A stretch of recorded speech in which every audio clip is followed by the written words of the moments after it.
Bonjour à toutes, aujourd'hui dans ce tuto on va voir comment faire ce couvre-livre qui est assez mignon et très simple à faire.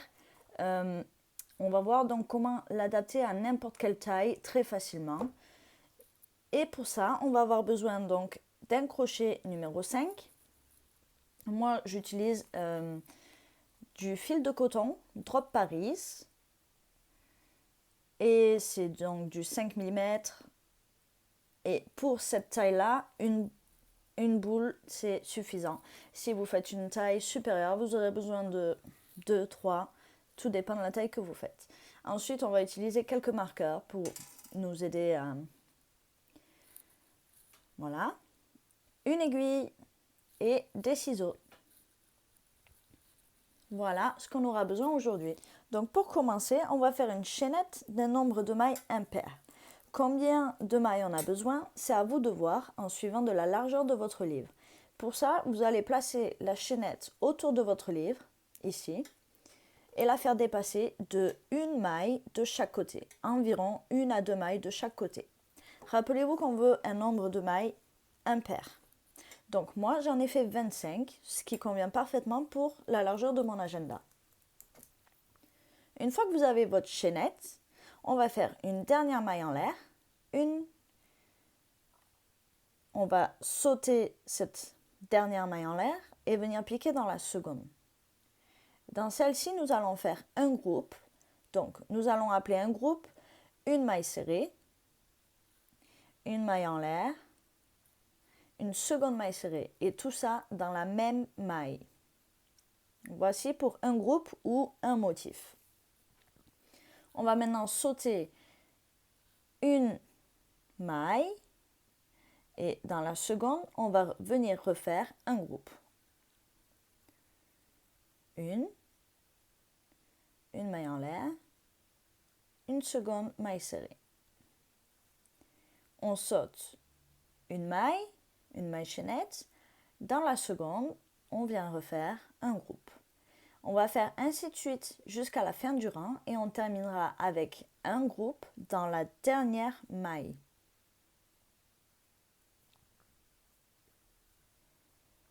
Donc je vous laisse mettre pause, on se retrouve à la fin du rang. Me voici à la fin du premier rang. J'ai donc 13 groupes de une maille serrée, une maille en l'air et une seconde maille serrée, tout ça dans la même maille. Donc pour le rang suivant, on va faire 2 mailles en l'air, 1, 2, on tourne. Alors rappelez-vous de ces 2 mailles en l'air, après on va venir travailler dedans. Donc pas tout de suite, mais plus tard on va s'en servir. Maintenant on va venir piquer. Donc dans chaque groupe, on a fait une maille en l'air. On va venir piquer sous cette maille en l'air, qui est juste ici. Donc faites bien attention de passer en dessous la maille en l'air. Et on va refaire donc un groupe sous cette maille en l'air.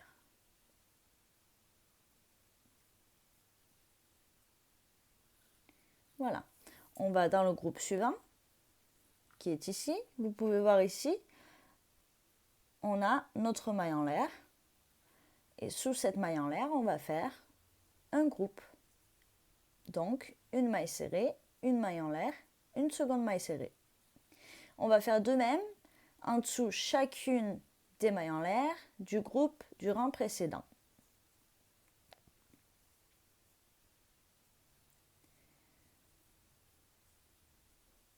Voilà. Donc, toujours sous la maille en l'air, donc entre les 2 mailles serrées. Et on continue ainsi pour tous les rangs. Et jusqu'à qu'on ait la hauteur désirée. Donc, rappelez-vous qu'à chaque fin de rang, on fait 2 mailles en l'air, on tourne. Et on recommence en faisant un groupe sous chaque maille en l'air du groupe du rang précédent. Donc, pour savoir quelle hauteur nous voulons, on va tout simplement faire donc la hauteur. Moi, je vais faire la hauteur de mon agenda. Voilà. Et donc, dès que j'aurai la hauteur de mon agenda, on se retrouve pour la suite. Donc faites votre hauteur désirée et on se retrouve dans un instant. À tout de suite. Donc j'ai terminé tous mes rangs, j'ai la hauteur désirée. Donc comme vous pouvez voir, la hauteur c'est la même que mon agenda. Voilà, vous n'avez pas besoin de plus ou moins, faites à peu près la même. Voilà, on va maintenant passer à la partie suivante. La partie suivante, on va s'attaquer à faire ici cette partie. Donc ce qui va tenir l'agenda dans sa place. Donc pour ça, on va faire une maille en l'air. On va pivoter notre travail de droite à gauche sans tourner. Et on va venir travailler donc sur cette rangée. Donc c'est simple. Ici, ce sont nos 2 mailles en l'air.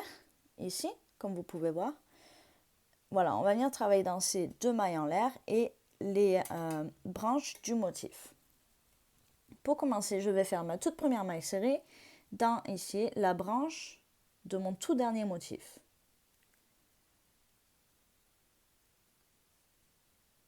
Une.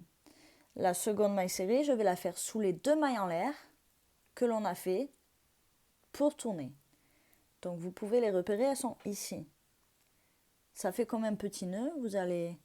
Voilà. Ensuite, on repasse sous les branches du motif. Et puis encore sous les 2 mailles en l'air. Et ainsi de suite.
Je vais faire la 16e ici.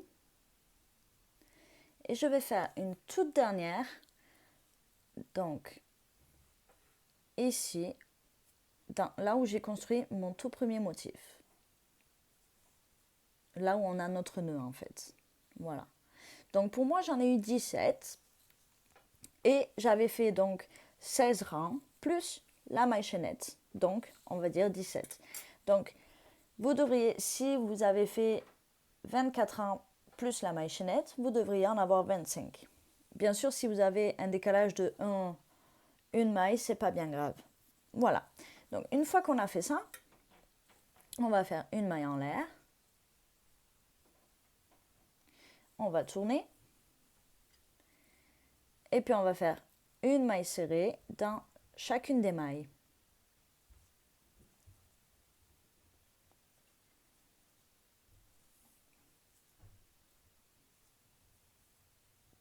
On va continuer ainsi. Moi, je vais continuer ainsi pour 8 rangs de mailles serrées. Donc maintenant 7. Ça, encore une fois, c'est vous qui décidez comment vous voulez que ce soit large. Tout dépend donc de votre livre, de la couverture de votre livre. Donc, je vous laisse décider. Et on se retrouve une fois qu'on a terminé cette première partie. Voilà, donc j'ai terminé mes 8 rangs de mailles serrées ici, comme vous pouvez voir. Donc, si on reprend notre travail dans le bon sens, donc là, notre motif est à l'endroit. Si vous êtes tombé, donc votre motif est à l'envers, vous pouvez donc soit refaire un rang ou enlever un rang pour revenir donc dans le bon sens. Ensuite, ce qu'on va faire, moi ici j'ai fait 8 rangs. Donc maintenant ce qu'on va faire, c'est qu'on va utiliser l'un de nos marqueurs qu'on a préparé et on va compter. Donc ici, en commençant sur nos motifs, on va compter 8 mailles. Donc on va sauter la toute première qui est ici.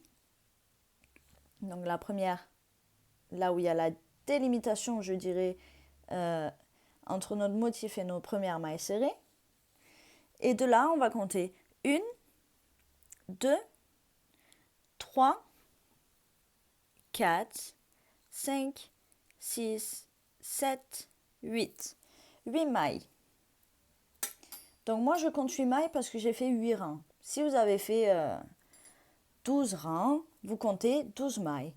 Et ce qu'on va faire, on va donc planter notre marqueur dans cette 8e maille. Voilà. On va maintenant reprendre ici. Pour terminer de ce côté, on va simplement faire une maille en l'air et couper notre fil. Voilà. On le passe. Et puis, on va venir le cacher.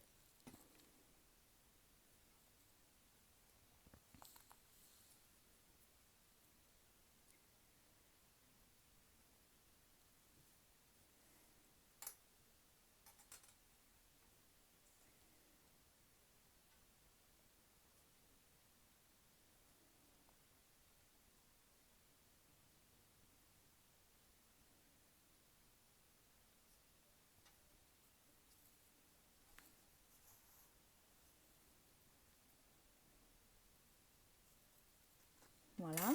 Une fois caché, vous pouvez donc couper le fil restant. Et on va donc reprendre notre pelote de laine. On va venir l'attacher de l'autre côté.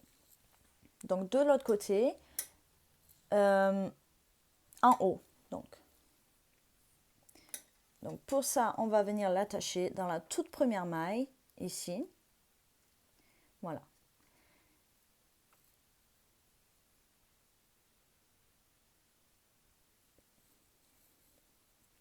On va faire une maille en l'air et on va commencer par nos mailles serrées.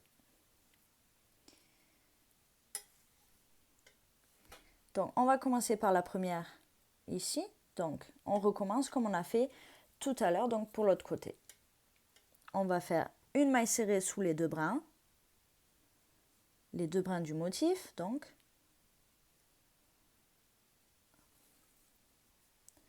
Une maille serrée sous les deux mailles en l'air.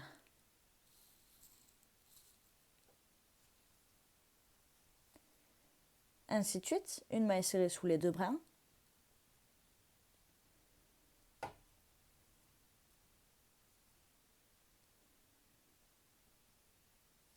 Une maille serrée sous les deux mailles en l'air.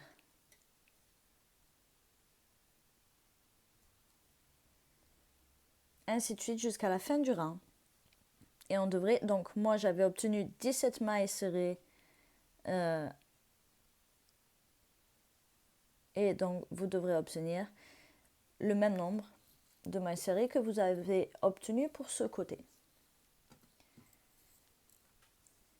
16 et la dernière ici. 17. Voici.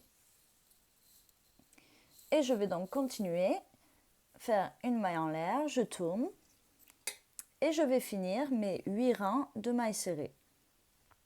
Donc si vous avez fait 12 rangs de mailles serrées pour cette partie, vous ferez 12 rangs pour cette partie. On se retrouve dès qu'on a terminé nos rangs de mailles serrées. Voilà, donc j'ai terminé mes 8 rangs de chaque côté. Ici donc, comme vous pouvez voir, je suis dans le bon sens. Une fois qu'on a terminé, on va faire une maille en l'air. On va tourner tout le travail. Voilà. On va venir rabattre cette première partie ici. Donc on va compter 8 mailles comme on a fait pour la partie d'avant. Vous pouvez choisir d'utiliser votre marqueur ou non. Bon, ici, c'est pas très important. 1, 2, 3, 4, 5, 6, 7, 8. 8. On va l'enlever tout de suite. Maintenant, ce qu'on va faire, une fois que vous avez compté donc vos nombres de mailles ici, on va repasser. On a fait notre maille en l'air, on va repasser dans cette toute première maille serrée. Voilà. Et on va venir piquer en face, là où on a mis notre marqueur. On va faire une maille coulée et on va continuer. On va dans le prochain espace et ici dans la maille précédente. 2. On continue ainsi.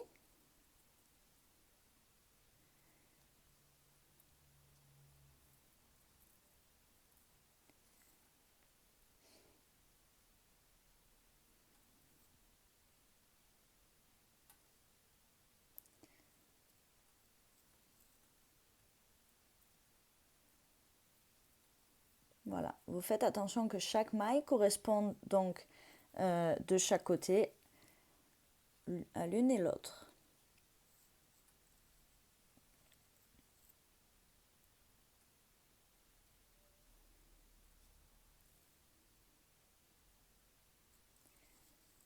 Voilà, j'en ai fait 7 et je vais faire la 8e ici, vraiment dans l'angle. Et ici, je vais passer juste en dessous, comme vous pouvez voir, en dessous un rang. Donc en fait, ici, on passe en dessous un seul rang. On ne passe pas... oui, voilà. Donc, vous allez venir piquer ici et faire votre dernière maille coulée. On va maintenant tourner et on va faire un rang de maille coulée en piquant ici dans le premier espace et en passant sous le rang. Une maille coulée et ainsi de suite jusqu'à la fin du rang.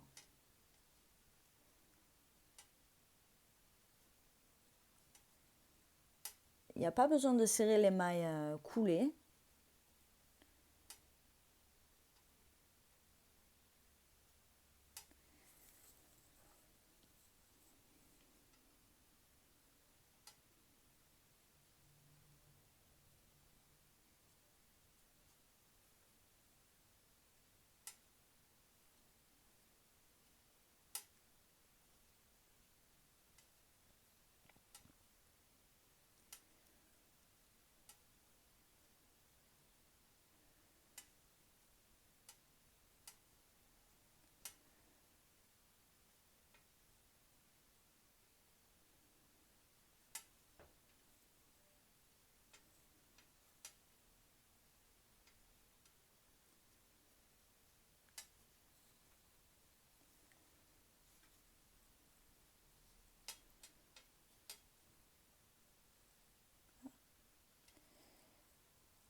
Voilà, j'arrive dans la dernière qui est ici dans l'angle. Hop, je fais ma dernière maille coulée et encore une fois, je tourne et je viens faire ici mes autres mailles coulées.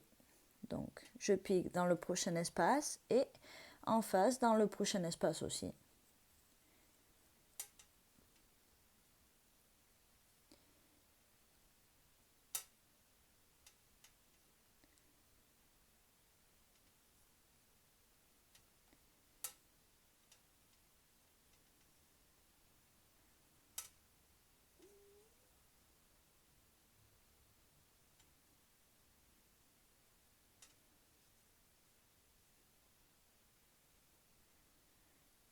Et je vais faire la dernière en piquant à l'intérieur de la dernière maille serrée, donc de mon 8e rang, et donc en face ici dans le prochain espace.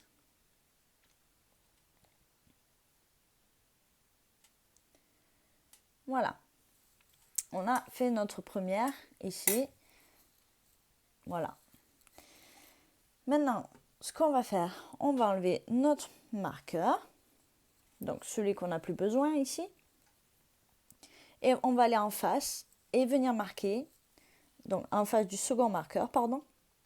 Voilà, donc moi ça tombe pile poil ici sur le relief, et je vais venir marquer avec mon marqueur, donc cette maille. Voilà. On reprend notre crochet, on va faire une maille serrée dans chacun des espaces. Donc vous voyez ici on a un gros espace, ici on a un tout petit espace qui est l'espace donc entre chaque groupe. Et ici on travaille dans la maille chaînette, dans la chaînette de base. On va faire une maille serrée dans le grand espace, une maille serrée dans le tout petit espace, une maille serrée dans le grand, une maille serrée dans le tout petit, jusqu'à qu'on arrive au marqueur.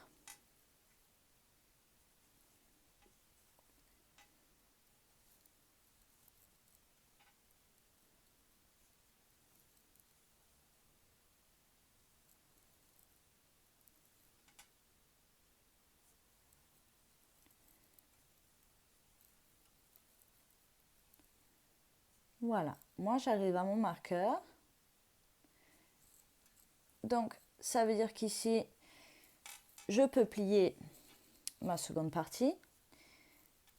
Je vais passer dans la toute première maille serrée et piquer en face dans l'espace qui contient le marqueur. Maintenant, je peux l'enlever et je vais faire une maille coulée. Donc là, on repasse en maille coulée et non en maille serrée. Et ça, c'est assez important parce que sinon, ça va vous déformer la couverture. Voilà, ma première maille serrée. Et je continue. Je vais dans le prochain espace, ici, donc le prochain rang. Et ici, dans le petit espace, donc vous voyez, n'oubliez pas de passer dans le petit, le grand, le petit espace, le grand espace, petit espace. Voilà, c'est toujours la même chose. Et on continue jusqu'à qu'on soit arrivé à la fin, dans l'angle, pardon.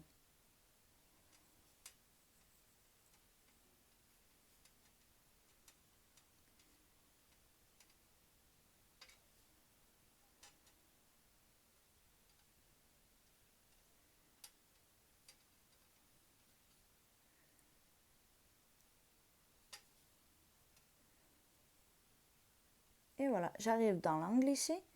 Je viens soulever le rang. Je passe en dessous le rang seulement. Je ne vais pas piquer des deux côtés. Voilà. Donc je suis passée sous le rang. Et je vais continuer ainsi.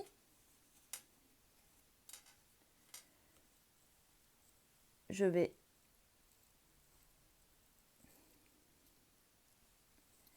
dans le prochain espace.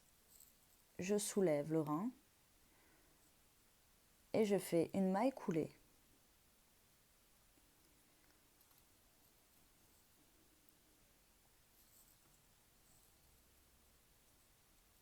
Donc là, on est dans la délimitation du rang, donc du motif qui, comme vous pouvez voir, est juste ici, et du rang de mailles serrées.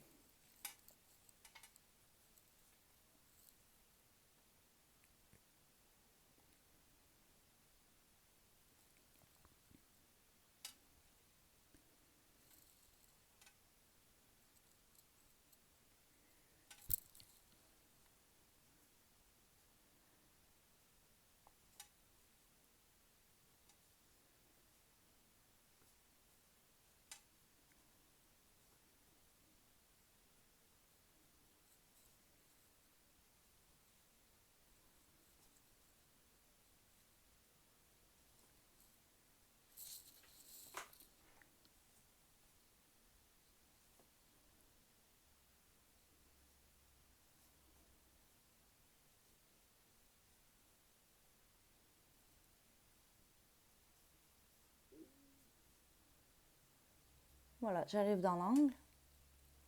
Je peux tourner. Et je vais recommencer mes mailles coulées dans chacun des rangs et chacun des espaces.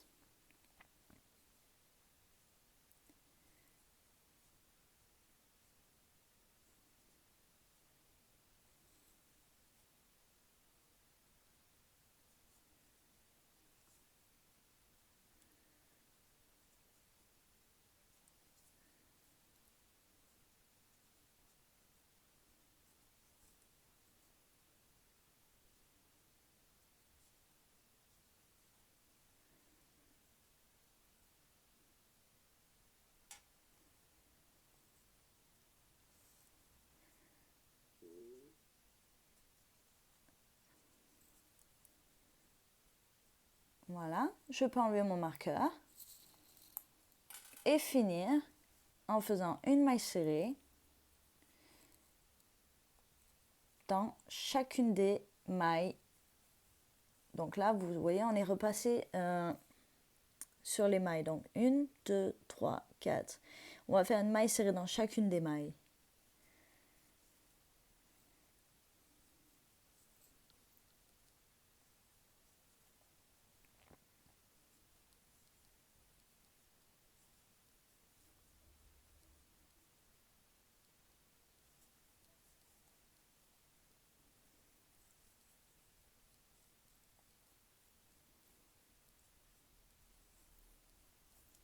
Et je vais terminer en faisant une maille coulée.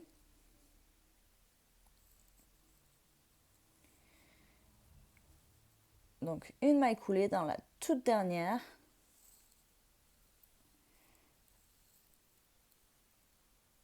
Dans la toute première maille coulée que l'on a faite. Une maille en l'air. Je coupe mon fil. Je peux tirer. On va cacher notre fil.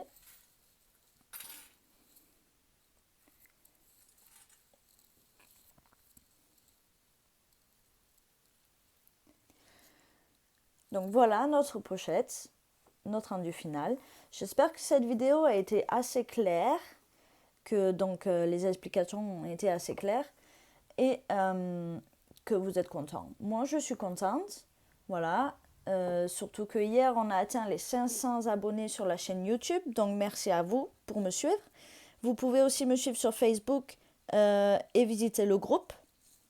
Et n'oubliez pas que sur YouTube, pour être averti des notifications, vous pouvez toujours appuyer sur la petite clochette, donc quand vous vous abonnez. Et donc je vous remercie encore une fois et je vous dis à très vite pour une nouvelle vidéo. Ciao!